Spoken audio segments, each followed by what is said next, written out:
ആലത്തിയൂരെ അമീർ ഖാൻ്റെ വീട്ടിലാണ് ഞാനും നിസാമും കൂടെ ഉള്ളത്. ഇവിടെ നമ്മളൊരു 3 കിലോ വാട്ടിൻ്റെ സോളാർ പ്ലാന്റ് ചെയ്തിട്ടുണ്ട്.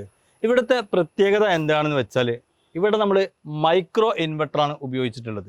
അപ്പോൾ പല ആളുകൾക്കും എന്താണ് ഈ മൈക്രോ ഇൻവെർട്ടർ എന്ന് അറിയണ്ടാവില്ല. സാധാരണയായിട്ട് നമ്മൾ ഉപയോഗിക്കൽ ഒരു ഇൻവെർട്ടറാണ് ഒരു പ്ലാന്റിന്. എന്നാൽ ഇവിടെ നമ്മൾ 6 ഇൻവെർട്ടർ ഉപയോഗിച്ചിട്ടുണ്ട്. ഓരോ പാനലിനും ഓരോ ഇൻവെർട്ടറാണ്. അപ്പോൾ അതിനെക്കുറിച്ചിട്ടുള്ള ഒരു വിശദീകരണമാണ് ഇന്നത്തെ വീഡിയോയിൽ. നിസാമെ, നമുക്കൊന്ന് പറഞ്ഞു കൊടുത്താലോ? ഓക്കെ, സാധാരണ നമ്മൾ 6 പാനലിനും കൂടിയും ഒരു ഇൻവെർട്ടറാണ് നമ്മൾ ചെയ്യാറ്. ഇത് ഓരോ പാനലിനും ഇൻഡിവിജ്വലായിട്ട് സെപ്പറേറ്റ് ഇൻവെർട്ടർ നമ്മൾ വെച്ചിട്ടുള്ളത്. അതായത് മൈക്രോ സിസ്റ്റം എന്നാണ് നമ്മൾ ഇതിന് പറയുന്നത്. ഇതാ ഇതിൻ്റെ ഇൻവെർട്ടർ ഇതാണ്. ഇതിൻ്റെ പ്രത്യേകം എന്താ വെച്ച് കഴിഞ്ഞാൽ ഒരു ഓരോ പാനലും നമുക്ക് സെപ്പറേറ്റ് ആയിട്ട് ചെക്ക് ചെയ്യാൻ പറ്റും. പിന്നെ ഒരു പാനലിന് ഷെയ്ഡ് വീണാലും 2 പാനലിന് ഷെയ്ഡ് വീണാലും ഒരു പ്രശ്നമില്ല ഇതിന്. കാരണം വെച്ചാൽ ഓരോ പാനലിനും സെപ്പറേറ്റ് ഇൻവെർട്ടർ ആയതുകൊണ്ട് അത് സെപ്പറേറ്റ് ആയിട്ട് തന്നെ അത് വർക്ക് ചെയ്ത് പോകും. കൃത്യമായിട്ട് നമുക്കിത് മോണിറ്റർ ചെയ്യാൻ പറ്റുന്നതാണ്. ഈ പാനലിൽ നിന്ന് ഇത്ര വാട്ട്സ് കറണ്ട് കിട്ടുന്നത് കൃത്യമായിട്ട് മോണിറ്റർ ചെയ്യാൻ പറ്റും.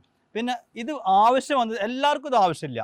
നിങ്ങളെ വീട് തണൽ മരങ്ങൾക്കിടയിലാണെങ്കിൽ ഇത്തരം ഇൻവെർട്ടർ ഉപയോഗിച്ചാൽ നല്ല ബെനിഫിറ്റ് ആയിരിക്കും.